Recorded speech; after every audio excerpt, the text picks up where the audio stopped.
يلا يا استاذ صالح خالص. يلا. اليوم مدرستنا وأسرة التربية الاجتماعية هنعمل ندوة أو محاضرة كلمة عن لا للتنمر. المبادرة دي شعار مدرستنا، هو الرمز ده الصورة دي أسرة التربية الاجتماعية. هنعمل الشعار اللي عندها جوه كل فصل لا للتنمر بكافة أنواعه. يبقى المبادرة مدرستنا مين في الرقم رقم 1 أسرة التربية الاجتماعية. هنعمل عمل محاضرة على لا للتنمر. شعار مرحلتنا وشعار مدرستنا لا للتنمر. التنمر لا للإساءة للآخرين، ده الشعار بتاع مدرستنا. طيب كلكم مع بعض قولوا كده لا للتنمر. لا للتنمر. بس الشعار بتاع مدرستنا واللي هنمشي عليه على طول. طيب أعزائي الطلبة والطلبات، احنا عاملين أشكال مختلفة لأنواع التنمر في مدرستنا. في تنمر لفظي اللي هو الإساءة للآخرين عن طريق اللفظ الخارج والألفاظ البذيئة السيئة غير اللائقة زي سمين، سخيف، بذيء، كل الألفاظ دي تنمر لفظي. طيب زي فاشل. فاشل الكلام ده تمام. نيجي على التنمر الجسدي. ايه هو التنمر الجسدي؟ اللي هو الركن او الضرب او اللكن. شايف طالب قصير شويه او كده كده تعمل له ضرب او لكن، دي التنمر الجسدي. التنمر الجسدي شد الملابس او الشعر غلط، تنمر جسدي.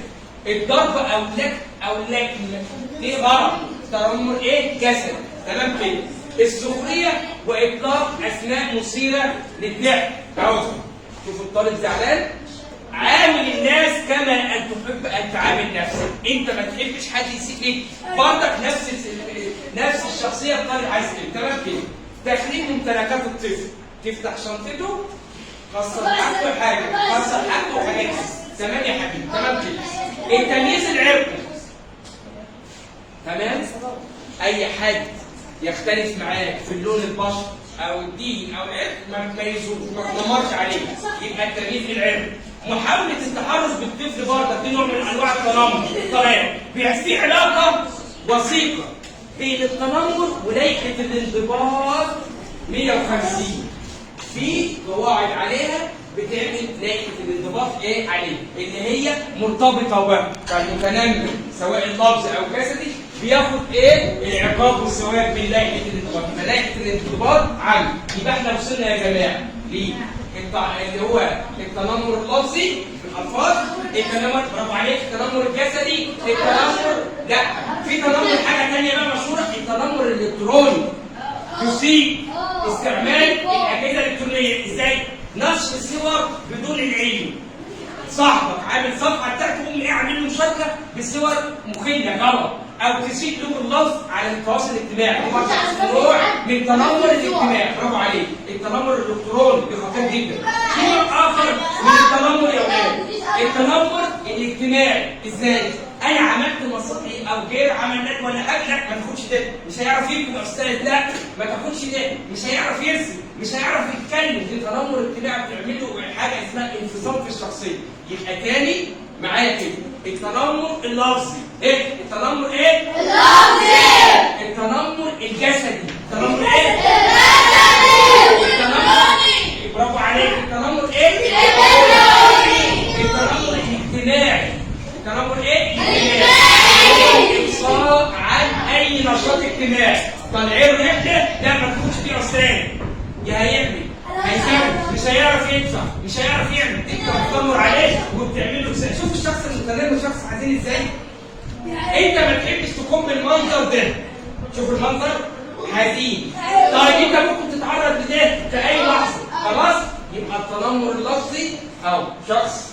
يبقى مفهوم التنمر هو مفهوم الإساءة للآخرين والعدوان عليه بكافة الأشكال.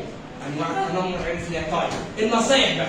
طيب احنا بنقول نصائح شفويه، وأسرة التربيه بتقول نصائح شفويه. طيب انت ما سمعتش كلام في النصائح الشفويه؟ لائحه الانضباط 150 فيها عقاب لك، بتنقص الدرجات والحاجات دي. يبقى أسرة التربية الاجتماعية مفعلة المبادرات. المبادرة أهم حاجة عرفنا أشكال التنمر اهي. دال التنمر. يبقى شخص يا عيني منبوذ ايه؟ فكري. تمام كده. نيجي على نقطة تانية. الشعار ده دال التنمر هنعمله هيبقى شعارنا، وهنعمل له لوحة خلفية عليه. تمام كده. ليه للتنمر؟ يبقى مبادرات اتفضل عايز تقول ايه؟ ماشي، زميلكم عايز يشارك بالرسم، برافو عليك اهي. ماشي. ارسمها لي. ماشي خلاص كده يا جماعه. يبقى زميلكم عايز يشارك. لو عملتوا رسمه هنحطها لكم في الفصل. لوحه كده، برافو عليك على المشاركه. يبقى مشاركه ادم هو انا اعمل لوحه تنبيه لان التنمر. برافو عليك. يبقى خلاصه الندوه اسره التربيه الاجتماعيه مفعله مبادره اللي هي مدرستنا بيت الرخاء. اسره التربيه الاجتماعيه بواسطه الاستاذه نصر عامله ايه؟ برافو عليك. لان التنمر عرفنا اشكال التنمر كلنا. خلاص تمام كده يا جماعه. لان التنمر